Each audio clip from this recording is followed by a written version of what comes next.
ফুরফুরে মেজাজে দেখা গিয়েছে রোজাকে এবং তাহসানকে।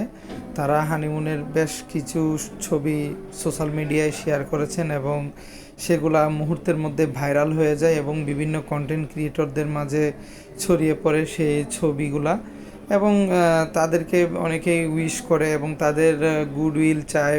তাদের অনেক ফ্যান ফলোয়ার রয়েছে যারা তাদেরকে উইশ করছে এবং তাদের অনেক ভক্তরা তাদের শুভকামনা জানিয়েছে।